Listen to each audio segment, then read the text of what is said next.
get the mic over here. Oh, there you go. Question.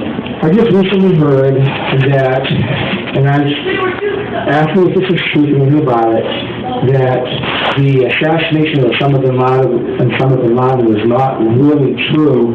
He was dead a long time before that. Our government put out a big ruse and did that in order to cover up some other things the government was taking part in. Is that true? One thing I cannot comment on. That's because you, well, let's just do a short question. Why? I'm sorry, why can't I answer? Yes. I know specifics. Okay, so, you, because of your oath in the action of... My oath. Yeah. I'd be in violation of my oath. You'd be in violation of his oath. But, what I'm saying is that was not Obama. Obama was dead a long time ago, and, Osama. I'm sorry. That was a Freudian slip. I really didn't mean that. It was not Osama. And the SEAL Team 6 member that took him out supposedly committed suicide a few months later. Those guys do not commit suicide. So I know you can't comment on it, but I know what you would do is interrupt me if I was wrong. This is your silent, Dr. Jim. Hi, Jim. This is Tim again. I was told by a friend. Oh, my mic went out. I was told by a friend, and I will. He was in the federal government. I won't say where. That they have something on Speaker Boehner. Can you elaborate on that? Did you hear that question? Yes, I did. I've mentioned what I can mention, which is the silence and the complicity, the apparent complicity of people who would normally be in positions to speak up and speak against what's going on in government. All of it's because there are things that are being held over their heads. So the silence is being bought by negative information, by dirt on all of these people. So I'm giving you a collective answer so that I don't, again, violate my oath. We have another question. We usually go till midnight, so we can continue. Sir, the question I have is, what is your take on what Putin is doing right now?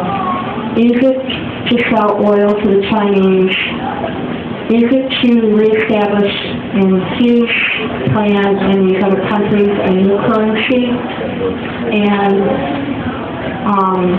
to destroy the American currency and economy?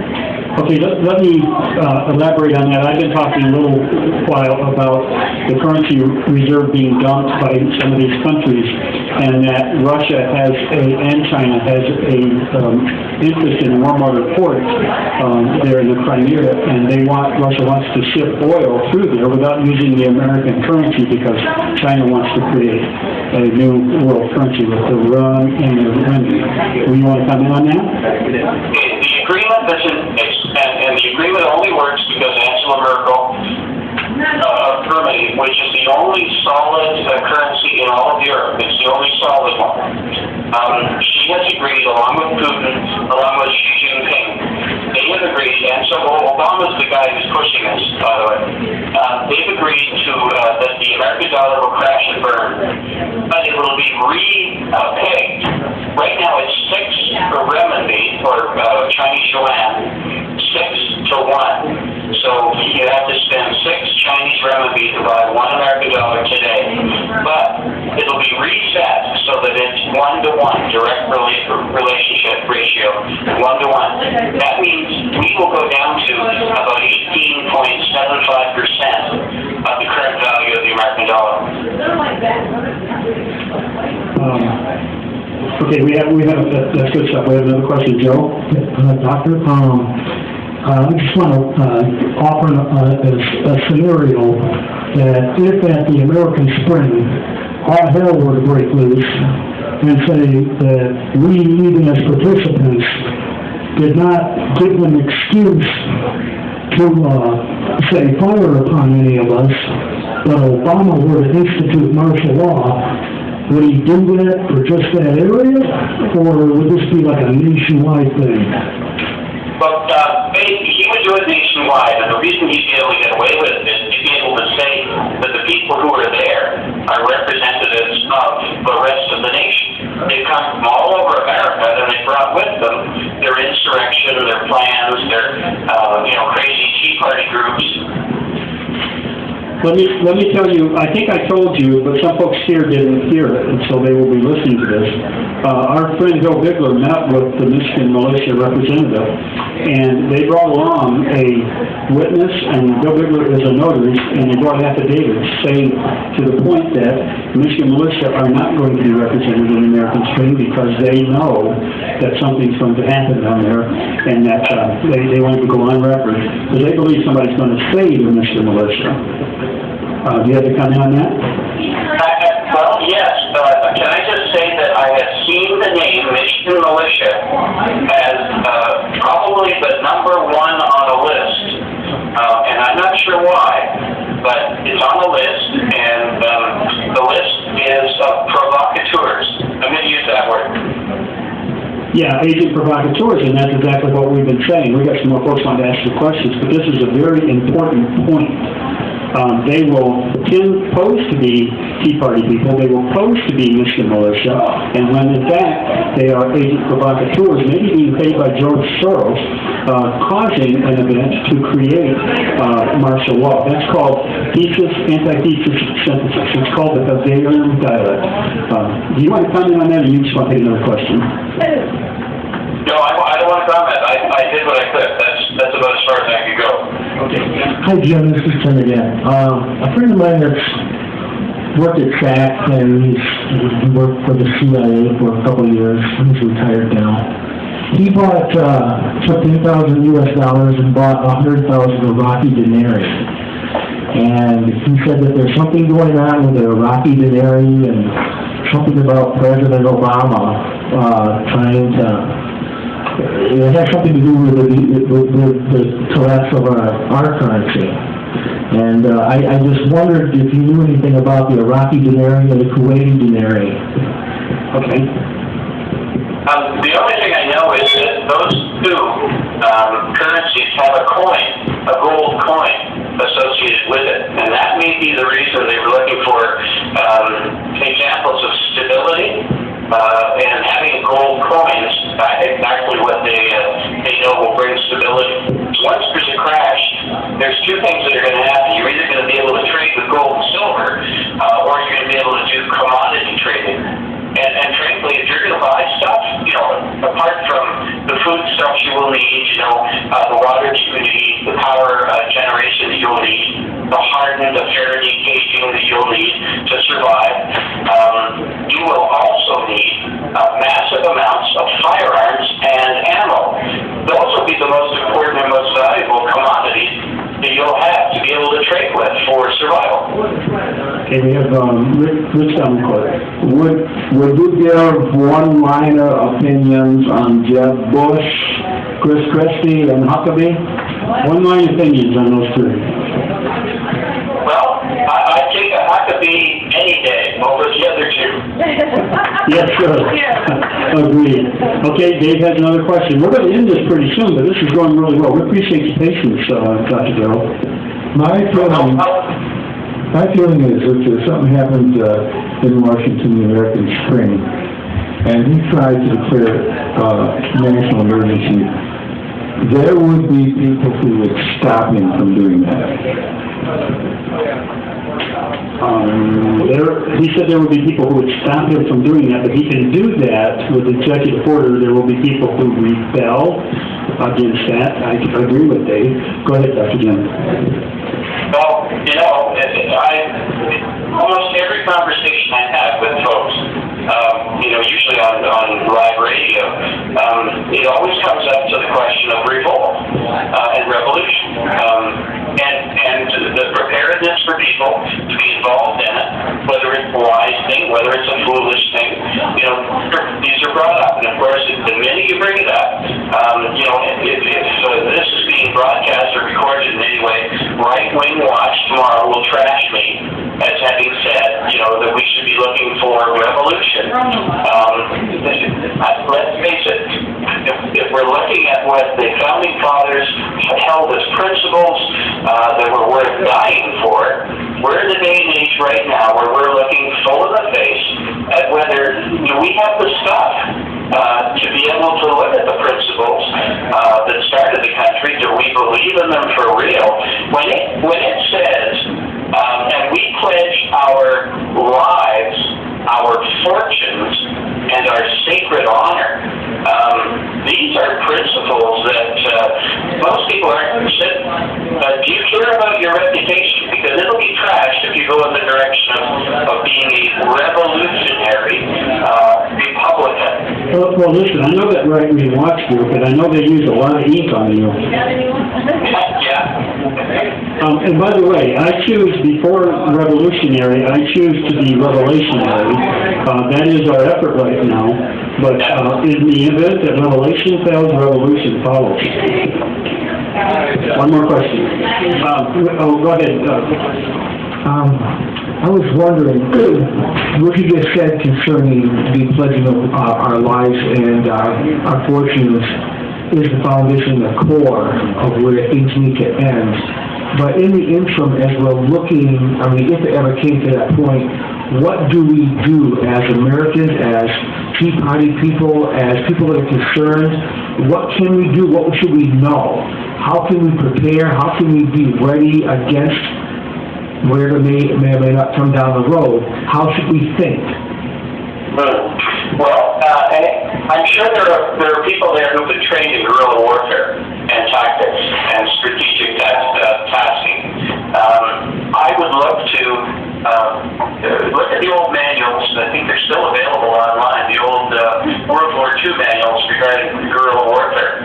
But there's more that you can get, and everything's going to be about protecting your neighborhood, your zone. The kill zone. You're going to have to protect those and divide up your communities into areas that can be protected. And that's against, of course, you're going to be against personnel, not against fighter jets, or not against atomic bombs. That's, full well, the survivability there will be limited and more zilch. But you should approach everything as neighbors.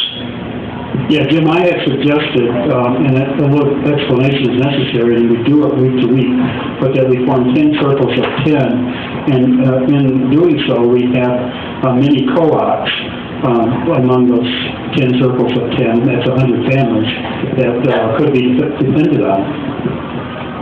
Well, let me ask you a question of the group of people who are still there. How many of you have 1 year's worth of foodstuffs and water ready in your home right now? How many of you? If you were putting up your hand and someone was counting, how many hands would there be? Well, there are some that went up, but some probably won't admit it, and won't let people know. We actually have a fellow who was telling me the other day, would you be willing to fire on somebody who found out that you had food? And I said, well, you know what? No, I'd probably feed them, because I'm just not the kind of, unless it is a direct threat to my family, I'm not going to kill somebody just because they know I have food. This is getting into a deep conversation.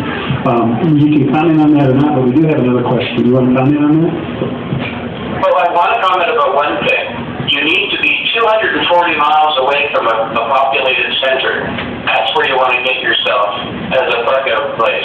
Because places that are close to populations with like millions of people, they're going to move out. They're going to be becoming scavengers and foragers just to survive. And you better be far away from where they can go over the next couple of months of walking.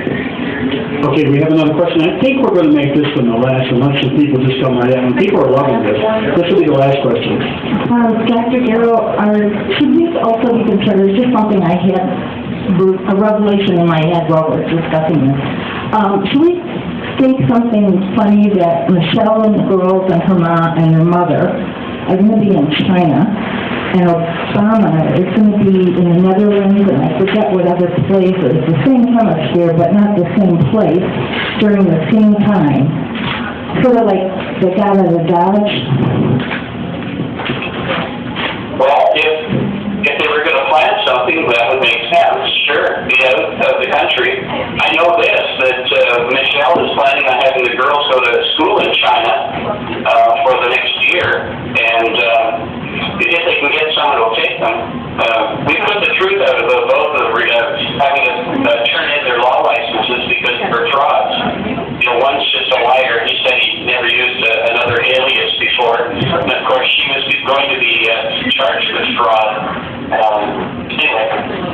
Okay, we're gonna hold this to be the last question. I've been very lenient, but this is gonna be the last one. Joe? Yeah, Doctor, say if Obama does find whatever reason to institute martial law because of the American Spring, how does he come out and benefit from this without being despised as the most grievous precedent in history? What's in it for Obama to declare martial law? Well, there's there's a whole other part of this that we haven't even talked about yet, and that has to do with are you ready? Hang on to your hat. I'm going to blow my credibility right out of the water right now with this statement. He has yet to introduce the aliens from off planet. I know you're laughing. That's in his plan. I heard George Norrie talk about it. Well, because now see, folks shouldn't write that off so quickly because there's a large contingency in this country who believe that we have extraterrestrial aliens. He can use that as an issue for martial law by creating a situation. Is that what you're referring to? Yes, and I want you to know something. I do not believe that there are aliens. I believe that there are angelic beings. I believe that there are demons. And I believe that they've been with us for a long time. You know, the Bible talks about them and to them and the authority that we have over them. But they're playing. These people are dabbling with things that we should never dabble with. And they're fully prepared to pull a hoax on the world about aliens and their existence. Okay, that's a great answer. We're not going to do a follow-up. I'm going to have everybody give you a big hand, Dr. Garrow.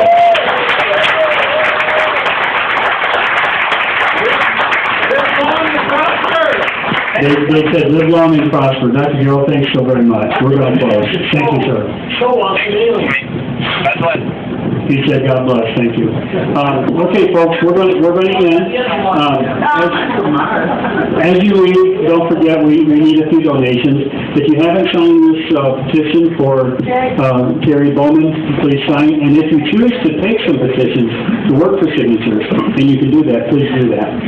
Dave, do you have something? There's another candidate in the Democratic primary that needs petition signatures. Well, we haven't. You may not be able to sign it. Well, Terry Bowman needs the signatures. If we have that person who runs, Mike, or Dave. In the Democratic primary? Yes. Yes. If that happens, we will work hard to try to help them get those signatures, but we need to support Terry. Okay, folks, thanks for coming. It's been a very good talk. You've been very patient and you've had great questions. These are subject matters that are very important. Dick, quickly. The man referring to a sort of a friend of mine, black lawyer in his land, named Ray Bowman. So he's the third candidate apparently running. He's gonna, Debbie Daigle and Warren. Well, let's wait till they register because we may cross over and try to support them, but we don't know. Jim, we want to close. Can we